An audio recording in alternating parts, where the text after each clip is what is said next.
মুচমুচে হবে এই নাস্তাটি না খেলে বুঝতেই পারবেন না। সকালের নাস্তায় রাখতে পারেন এটি, বিকেলেও জমে উঠবে চায়ের আজকের রেসিপি। প্রথমে আমি একটা মিক্সিং বোলে একটা ডিমের কুসুম নিয়েছি, লবণ দিয়ে দিচ্ছি স্বাদ অনুযায়ী, চিনি দিচ্ছি 1 টেবিল চামচ পরিমাণ। এবার দিয়ে দিব ঘি 2 টেবিল চামচ পরিমাণ।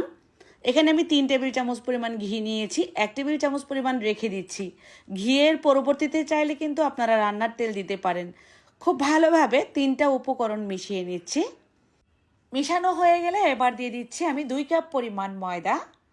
ময়দার জায়গায় আটাও দিতে পারেন, সমস্যা হবে না। এবার যে লিকুইডটা তৈরি করেছি ডিমের কুসুম দিয়ে খুব ভালোভাবে এই ময়দার সাথে ডলে ডলে মিশিয়ে নিব। মিশানো হয়ে গেলে এবার নর্মাল ঠান্ডা পানি অল্প অল্প করে দিয়ে টাইট একটা ডো তৈরি করে নেব। বেশি করে পানি দিতে যাবেন না, তাহলে কিন্তু এই ডোটা আঠালো চলে আসবে। আঠালো ভাবটা আসলেই কিন্তু আপনার এত মজার ডিম পরোটাটা হবে না। আপনারা দেখে দেখি বুঝে যাবেন যেভাবে করে আমি মথে নিচ্ছি। এই যে একটা ছুরি দিয়ে কেটে তারপর এভাবে করে এলোমেলোভাবে শেপ দিয়ে আবারও মথে নিচ্ছি। এভাবে করে 2-3 বার করবেন, লেয়ার হবে অনেকগুলো এই পরোটার মধ্যে। এবার এর মধ্যে একটু ঘি দিয়ে আমি ঢাকনা দিয়ে ঢেকে রেখে দিব এটাকে 10 থেকে 15 মিনিটের জন্য। একটু সেট হতে থাক, এর মধ্যে ফাঁকে আমি যে কাজটা করে নিচ্ছি আমি দেখিয়ে দিচ্ছি। আরও 2টা ডিম নিয়ে নিচ্ছি, একটা বাটির মধ্যে নিচ্ছি 2টা কাঁচামরিচ কুচি, ধনিয়া পাতা কুচি, পেঁয়াজ 2টা কুচি করে নিলাম, লবণ দিচ্ছি স্বাদ অনুযায়ী। ডিম 2টাকে খুব ভালোভাবে ফেটিয়ে নিব। ফেটানো হয়ে গেলে একটা সাইডে রেখে দিচ্ছি। এখন 15 মিনিট পর আমি আপনাদেরকে বানিয়ে দেখাচ্ছি এই পরোটাটা কতটা সেট হয়েছে, সুন্দর মোলায়েম হয়েছে ডোটা। এই একটা ডো দিয়েই আমি বড় সাইজের একটা রুটি বেলে নিলাম পাতলা করে, হয়তোবা দেখেই বুঝে গেলেন। এর উপর থেকে যে ঘিটা রেখেছিলাম ঘি দিয়ে দিচ্ছি, তারপর দিয়ে দিচ্ছি কর্নফ্লাওয়ার।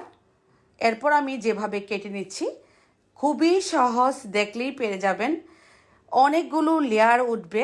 আমি যেভাবে মধ্যে নিয়েছি আর যেভাবে ভাজটা করতেছি ঠিক এভাবে করবেন। রেগুলার পরোটা যেভাবে বানাই ঠিক তেমনই হয়েছে, আপনারা হয়তো বা দেখেই বুঝে গেছেন। এখন শুধু একটা একটা করে আমি পরোটা বেলে নিব আর ভাজা শুরু করব। এত বেশি ফুলবে এই পরোটাটা, অল্প তেলেই কিন্তু ভাজা হয়ে যাবে। হয়ে গেল একটা পরোটা। এবার আমি গরম তেলে ছেড়ে দিচ্ছি। তেলটাকে মিডিয়াম টু লো ফ্লেমে গরম করে নিতে হবে আর মিডিয়াম হিটেই এই পরোটাটা ভাজতে হবে। টুপির মতো যখন ফুলে যাবে তখন এর ভিতরে আমি যে ডিমের মিশ্রণটা তৈরি করে রেখেছি একটা ছুরি দিয়ে একটু গুঁতা দিয়ে আমি ফুটা করে এর ভিতরে একটা ডাবুর চামচ দিয়ে ডিম ঢুকিয়ে দিলাম। কত সুন্দর কালার চলে আসছে আর 30 সেকেন্ডের মধ্যেই এই পরোটাটা ফুলকো হয়ে যাবে। তারপর একটা ছাঁকনি চামচে নিয়ে নিচ্ছি। এই তো কতটা সুন্দর, দেখে বুঝে গেছেন এটা তো লোভনীয় মজা হবে, তাই না? একটা একটু হালকা কালার করে ভেজেছি, যদি চান আপনারা একটু বেশি গোল্ডেন ব্রাউন কালার করে ভাজবেন, আবার চাইলে কিন্তু একটু হালকা ক্রিম কালারও রাখতে পারেন। ভেতরে